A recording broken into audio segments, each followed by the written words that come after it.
everybody and welcome back. This is Swati Gupta, chartered accountant.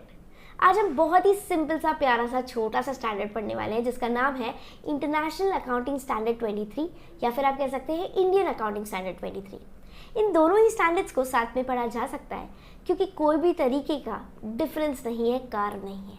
इस standard का नाम है बोरोइंग कॉस्ट। ये काफ़ी हद तक सिंपल है और अकाउंटिंग स्टैंडर्ड जो बचपन में पढ़ा करते थे, इंटर में पढ़ा होगा आपने, ठीक है, इंटरमीडिएट लेवल पे या पहले, तो बहुत ही आसान कॉन्सेप्ट्स है, वही यहाँ पर भी है, कुछ अलग से नहीं दे रखा। कुछ एक दो क्रिटिकल पॉइंट्स पर डिस्कशन है, वो हम यहाँ स्टैंडर्ड में इसी वीडियो में ज़रूर से डिस्कस करेंगे। अब सारे वीडियोज़ जो भी इंडिया से रिलेटेड है वो फ्राइडे और सैटरडे 6 PM रिलीज़ होंगे, शेड्यूल किए जाएंगे। हिंदी और इंग्लिश दोनों में ही रिकॉर्डिंग होगी, एक्सप्लेन किया जाएगा और आपको वीडियोस अवेलेबल है इस चैनल में, सेपरेट प्लेलिस्ट अवेलेबल है। ओके, तो जो भी लैंग्वेज सूटेबल लगती है उसमें वीडियो को देखो, अपने बेसिक्स को स्ट्रॉन्ग करो और जहाँ पे मौका मिले वहाँ पे अप्लाई करो, चाहे वो एग्ज़ाम हो, चाहे वो अपनी इंटर्नशिप हो, मेन जॉब हो या खुद का काम हो, जहाँ मौका मिले वहाँ अप्लाई करो। ओके, कोई भी डाउट होने पर ज़रूर से पूछो। इसके अलावा अगर आपको वीडियो अच्छा लगा है तो लाइक कर देना, शेयर कर देना, सब्सक्राइब कर देना और कमेंट कर देना, कोई भी अच्छी बुरी बात, कोई भी डाउट जो भी हो, ठीक है। I think we are good to start, let's begin.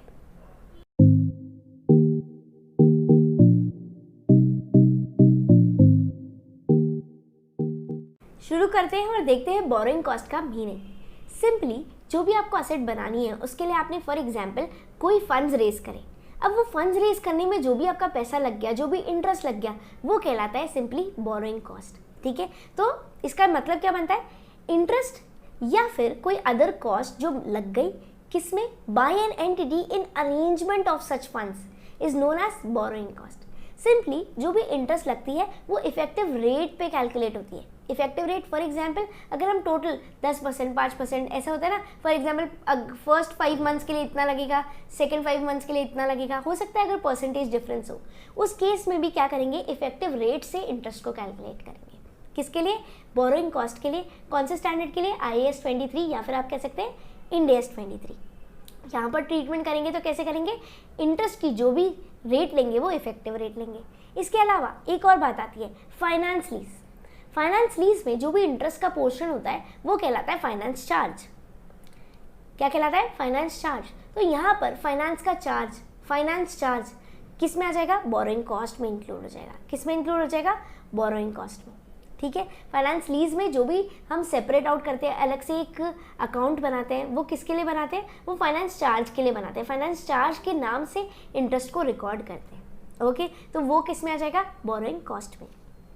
Next आता है इसका ट्रीटमेंट। अब बोरोइंग कॉस्ट समझ भी ली, आइडेंटिफाई भी हो गई, कैलकुलेट भी हो गई, अब उसका करना क्या है, अब देखना होगा अगर वो क्वालिफाइंग असेट से रिलेटेड है, अगर वो क्वालिफाइंग असेट से रिलेटेड है तो उसको डायरेक्टली कैपिटलाइज कर दो।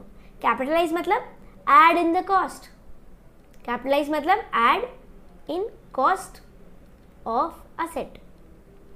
जबकि अगर वो क्वालिफाइंग असेट के अलावा कोई चीज़ के लिए तो क्या हो जाएगा, ट्रांसफर इन P&L। हमें उसको P&L में ट्रांसफर कर देना होगा और वो अगर असेट से रिलेटेड है, क्वालिफाइंग असेट से रिलेटेड है, तो वो क्या करा जाएगा, तो कैपिटलाइज किया जाएगा। अब क्वालिफाइंग असेट क्या चीज़ है ये देखते हैं।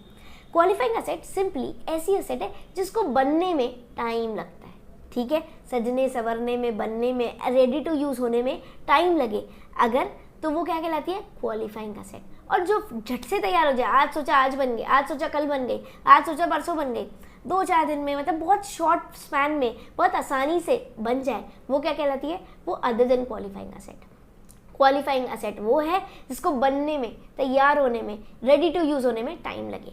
टाइम भी कैसा, सब्सटैंशियल पीरियड, मतलब अच्छा खासा समय लगे। ओके, यहाँ पर qualifying assets are those that take substantial period of time in getting ready for use. Okay, next substantial period अब वेरी करेगा, ऐसा नहीं है कि 1 हफ्ता सब्सटैंशियल पीरियड है, 1 महीना सब्सटैंशियल पीरियड है, 6 महीना सब्सटैंशियल पीरियड है, 1 साल सब्सटैंशियल पीरियड है, 2 साल सब्सटैंशियल पीरियड है, ठीक है। टाइम ड्यूरेशन नहीं है, इट वेरीज इन लेंथ, ठीक है, it vary in length, vary करती है, कितने समय का माना जाएगा वो asset to asset, industry to industry, entity to entity vary करेगा। इसके अलावा क्वालिफाइंग असेट एक्वायर कैसे कर सकते, या तो एक्वायर कर सकते हैं, कंस्ट्रक्ट कर सकते हैं या फिर प्रोडक्शन कर सकते हैं। या तो आप उसको बना सकते हो, या फिर बनवा सकते हो, या फिर क्या कर सकते हो, या फिर उसको एक्वायर कर सकते हो। पर अगर उसे बनने में टाइम लगता है तो वो क्या कहलाएगी, क्वालिफाइंग असेट। सबसे अच्छा एग्जाम्पल मेरे को इसका बियरर प्लांट लगता है कि आप कितनी भी जल्दी मचा दो, सबसे हाईएस्ट यील्डिंग वेराइटी वाला सीड डाल दो, ठीक है, उसके अलावा सबसे ज़्यादा धूप लग रही है उसकी डबल धूप दिलवा दो, पानी जितना चाहिए डबल दे दो, फिर भी वो अपनी रफ्तार से ही बनेगा, अपना एक पीरियड लेते हुए ही बनेगा, चाहे वो 2 महीने हो, चाहे 6 महीने हो, चाहे साल भर, प्रोड्यूस आने में टाइम लगेगा। बियरर प्लांट्स क्या होते हैं, ऐसा कोई भी प्लांट जो प्रोड्यूस दे, ठीक है, अब वेजिटेबल फ्रूट्स कुछ भी बियर करे, ठीक है। तो बियरर प्लांट्स क्या है, सब्सटैंशियल पीरियड ऑफ टाइम लगाते हैं, इसलिए इसको बनने में टाइम लग रहा है, मतलब ये क्वालिफाइंग असेट है। मतलब इससे रिलेटेड अगर कोई लोन लिया और उस पर कोई इंटरेस्ट दिया तो वो बोरिंग कॉस्ट का पार्ट माना जाएगा, कैपिटलाइज हो जाएगा, ठीक है, बहुत आसान। अब कैपिटलाइज कब तक करना है ये देखते हैं। कैपिटलाइज करने के लिए बहुत सिंपल है कि जब से स्टार्ट किया और जब एंड कर रहे हैं तब तक का पीरियड जो भी इंटरेस्ट लगा वो किस में आ जाएगा, वो आ जाएगा उस असेट बनने तक के टाइम पीरियड तक का जो भी इंटरेस्ट रहेगा वो किस में आ जाएगा, बोरिंग कॉस्ट में, ठीक है, और कैपिटलाइज हो जाएगा। और अगर क्वालिफाइंग असेट नहीं है तो P&L में चला जाएगा। कब से, फ्रॉम कमेंसमेंट, जैसे ही वो एक्सपेंस चालू हुआ, वो असेट बनना चालू हुई, तब से जो भी खर्चे लग रहे हैं, ठीक है, इंटरेस्ट या फंड से रिलेटेड, इसके अलावा अप टू सीजेशन, मतलब जब कंप्लीशन हो जाए उस असेट का तब तक का क्या करना पड़ेगा, हमें वो बोरिंग कॉस्ट को मानना पड़ेगा, बोरिंग कॉस्ट में इंक्लूड करना होगा, ठीक है। अब फॉर एग्जाम्पल एक क्रिटिकल केस आता है कि 2 साल से असेट बन रही है, 2 साल का पीरियड लिया था कि फॉर एग्जाम्पल एक बिल्डिंग बनने में 2 साल लगेंगे, ठीक है। अब ये 2 साल का पीरियड है, अब इस 2 साल के पीरियड के लिए, ठीक है, या फिर कोई मशीनरी कुछ भी ले लो, प्लांट मशीनरी प्रोड्यूस, उस 2 साल के पीरियड में फॉर एग्जाम्पल 1 महीना ऐसा हुआ कि काम ही नहीं चला, किसी भी वजह से लॉकडाउन लग गया। अपने पास तो बहुत अच्छा एग्जाम्पल है, अपन ने ये तो क्या किया है, एक्सपीरियंस किया है, अचानक से लॉकडाउन लग गया 1 महीने का, 1.5 महीने का, अब इसमें तो काम ही नहीं चला, उस असेट पर कोई भी काम नहीं हुआ।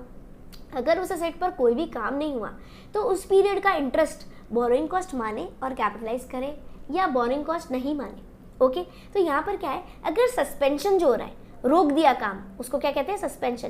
तो अगर सस्पेंशन जो हो रहा है वो आपके कंट्रोल में है, if suspension is beyond control, मतलब आपकी कंट्रोल में अगर नहीं है तो आप कंटिन्यू करो नॉर्मली बोरिंग कॉस्ट को बोरिंग कॉस्ट की तरह कैपिटलाइज करते रहो। फॉर एग्जांपल लॉकडाउन लग गया, गवर्नमेंट ने लगा दिया, क्या आपके हाथ में था, नहीं था, तो नॉर्मली इंटरेस्ट की कैलकुलेशन जो हो रही थी, बोरिंग कॉस्ट जैसे जैसे चलता जा रहा था वैसे वैसे ही करते जाएंगे। पर इन केस अगर सस्पेंशन आपके कंट्रोल में है, अगर ये सस्पेंशन फॉर एग्जांपल आपने मन से छोड़ दिया, यार अभी मटेरियल बहुत महंगा आ रहा है, लेबर बहुत महंगी आ रही है, हम सोचते हैं हम अब अक्टूबर से काम करेंगे, ठीक है, नवंबर दिवाली बाद काम करेंगे, ऐसा सोच लिया आपने, 1-2 महीने के लिए हॉल्ट पे डाल दिया कोई भी वजह से। तो आपने अगर मर्जी से किया है, ठीक है, फॉर एग्जाम्पल अगर आपने अपनी मर्जी से किया है, ये सस्पेंशन रोकना आपके अगर हाथ में है, is under with in your control, तो क्या करेंगे, तो उस पीरियड का जो भी पोर्शन का 1 महीना, 1.5 महीना, 4 महीना जितना भी है, ठीक है, 1 दिन, उसका इंटरेस्ट पोर्शन बोरिंग कॉस्ट में इंक्लूड नहीं करेंगे, then do not include in borrowing cost of related to that suspended period, ठीक है। और क्लियर करते हैं, एग्जाम्पल अगर स्टार्ट किया ये एक्सपेंस और कंप्लीशन हुआ सेट का, एक बार मान लेते ये 1 अप्रैल, कुछ भी 1 जनवरी भी मान सकते हो, ये 2019 से चल रहा है ये काम, और ये हो गया मेरा, एक बार मान लेते हैं 15 सितंबर 2021, ठीक है, इतना टाइम लग गया, सब्सटैंशियल पीरियड है, हमने मान लिया। इसमें अगर बीच के दौरान अगर कोई सस्पेंशन हो जाता है, सस्पेंशन किसका हो रहा है, वर्क का हो रहा है, इंटरेस्ट का नहीं हो रहा। बैंक तो इंटरेस्ट ले गई, लॉकडाउन हुआ था, इंटरेस्ट रुका था, नहीं रुका था, वो तो चलता ही जा रहा था, तो सस्पेंशन ऑफ वर्क हो गया। अगर सस्पेंशन ऑफ वर्क हो गया तो क्या करें, तो हम देखेंगे कि अब ये कंट्रोल है या नहीं है, बियॉन्ड कंट्रोल। अगर बियॉन्ड कंट्रोल है एंटिटी के, ठीक है, यस, तो हमने बोला कंटिन्यू करो, उसको कैपिटलाइज करना। और अगर ये विद इन कंट्रोल है,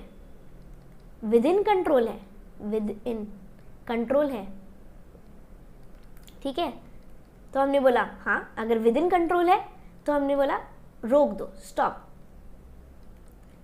मतलब ये 1 महीने का जो काम रुका 1 महीने के लिए, तो इसमें 1 महीने की जो बोरिंग कॉस्ट है वो अगर बियॉन्ड कंट्रोल है तो कंटिन्यू करो, नॉर्मली बोरिंग कॉस्ट में ऐड करना, और विद इन कंट्रोल है आप रोक सकते थे उस सस्पेंशन को, फिर भी सस्पेंशन हुआ तो ये 1 महीने का बोरिंग कॉस्ट को आपकी बोरिंग कॉस्ट में इंक्लूड नहीं किया जाएगा। Okay, simple.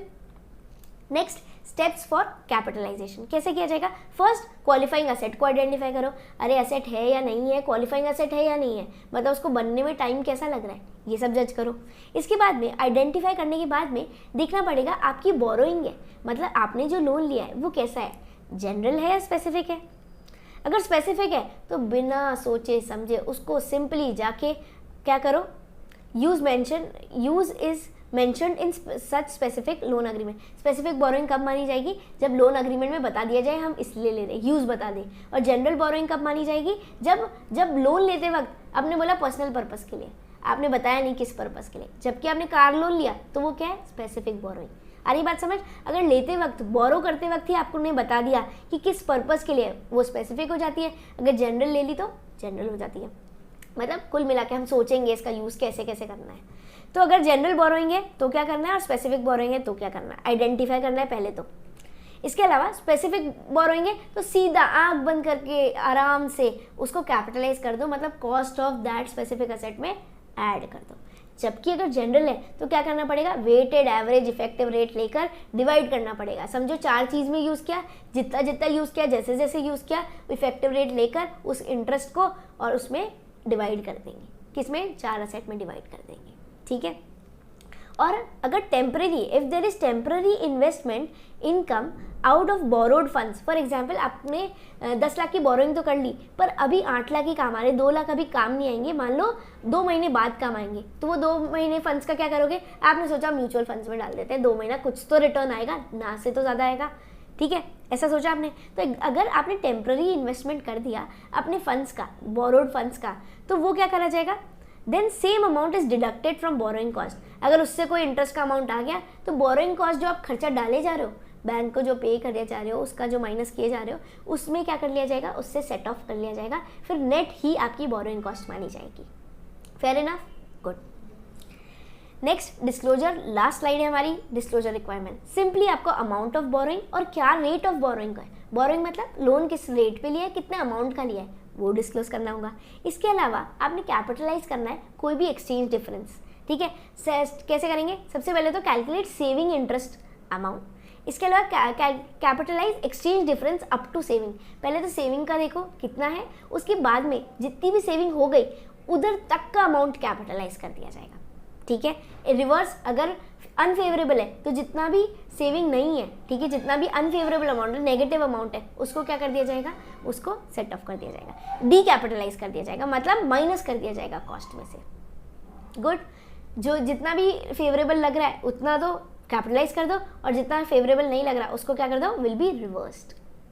सिंपल है, कोई डिफरेंस नहीं है, एकदम सिंपल है। सस्पेंशन वाली चीज़ एक क्रिटिकल केस था जो तो अकाउंटिंग स्टैंडर्ड में भी मेंशन था, तो मेरे को बहुत ही आसान लगा ये स्टैंडर्ड। ठीक है, अगर बाय चांस आपको इंटरव्यू में भी पूछ लेना कि अरे आपको कौन सा स्टैंडर्ड आता है, तो आप इसकी बात छेड़ देना, बहुत आसान रहेगा, मज़ा आ जाएगा, आप अपने इंटरव्यू को ऐसे ओवर पावर कर सकते हो। इसके अलावा ये नोट्स आपको PDF में ज़रूर से मिलेंगे, बाकी सारे स्टैंडर्ड्स के भी नोट्स अवेलेबल है, अलग से चैनल की प्लेलिस्ट अवेलेबल है, हिंदी इंग्लिश दोनों में अवेलेबल है, तो पक्का से देखना।